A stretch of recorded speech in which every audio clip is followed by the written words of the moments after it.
Assalamualaikum warahmatullahi wabarakatuh. Apa kabar semuanya guys? Ketemu lagi di Ensiklopedia Budaya. Oke guys, kali ini saya akan membahas tentang Taman Siswa ya. Taman Siswa di 2022 ini merayakan hari ulang tahun yang ke-101 abad. Nah guys, ngobrolin soal Taman Siswa. Taman Siswa ini adalah sebuah organisasi pendidikan nasional yang didirikan oleh Suwardi atau Raden Suwardi Suryaningrat atau Ki Hajar Dewantara.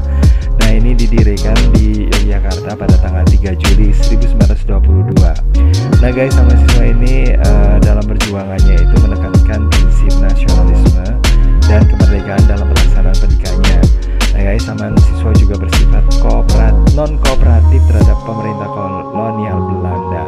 Nah waktu itu memang Taman Siswa juga dikatakan sebagai model atau sekolah ilegal gitu ya, yang waktu itu dianggap membahayakan gitu ya bagi kepentingan Belanda.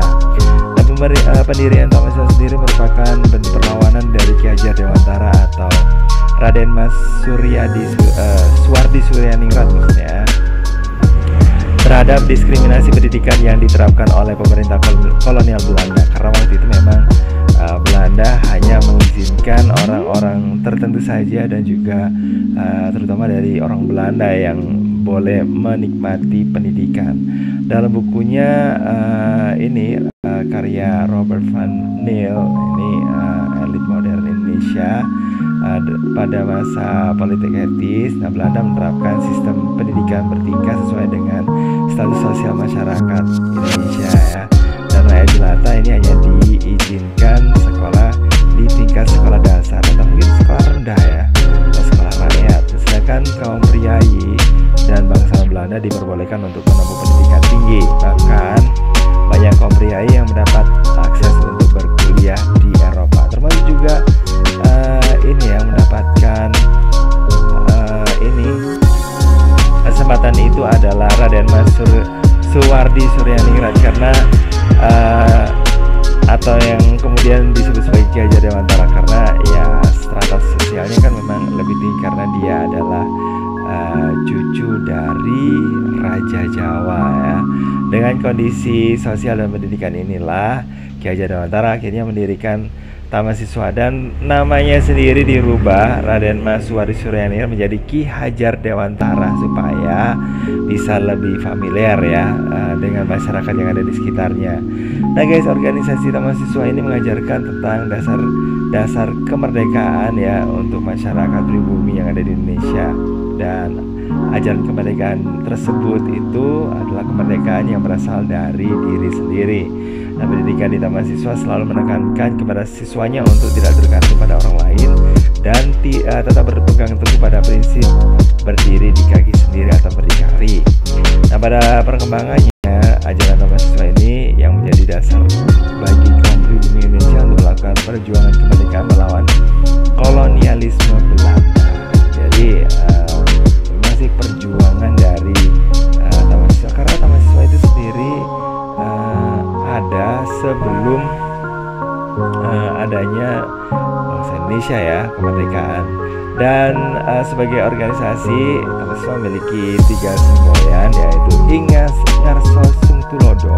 Jadi di depan itu memberikan tauladan atau contoh ya, Inga Dewa Mangun Karso. Hanya di tengah-tengah memberikan semangat, kobaran semangat. Dan juga semboyan yang ketiga adalah Tuturi Handayani. Jadi di belakang memberikan dorongan. Jadi kayak gitu guys. Nah kemudian guys, pada ini ya, pada tahun 1930-an Belanda kemudian menerapkan ini undang-undang sekolah liar untuk membatasi perkembangan pendidikan alternatif Indonesia termasuk Taman Siswa. Jadi kayak gitu ya.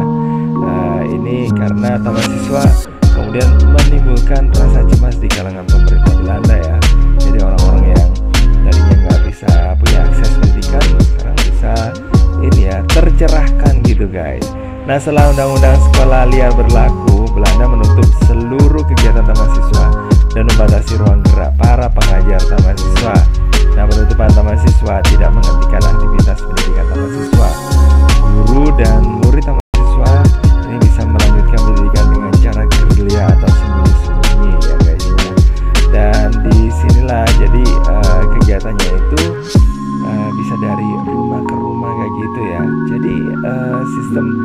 pendidikan yang ada di Indonesia sekarang ini memang ini adalah yang dicita-citakan sama Ki Hajar Dewantara, dan memang Ki Hajar Dewantara ini sudah men-setting gimana sih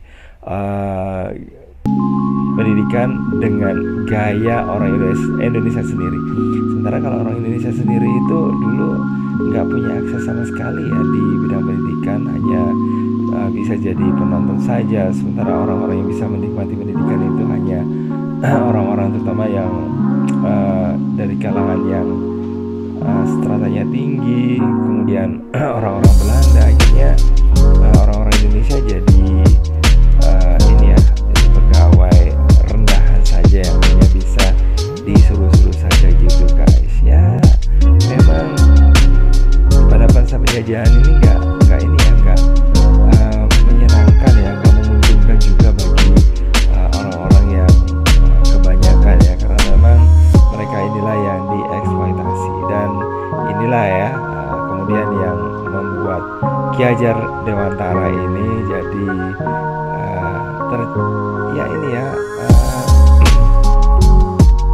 tergerak hatinya untuk membantu orang-orang lainnya yang tidak memiliki kesempatan. Dan Ki Hajar Dewantara akhirnya pada masa pemerintahan Republik Indonesia menjadi Menteri Pendidikan pertama ya, atau namanya dulu adalah Menteri Pengajaran ya. Oke guys, makasih banget udah gabungan.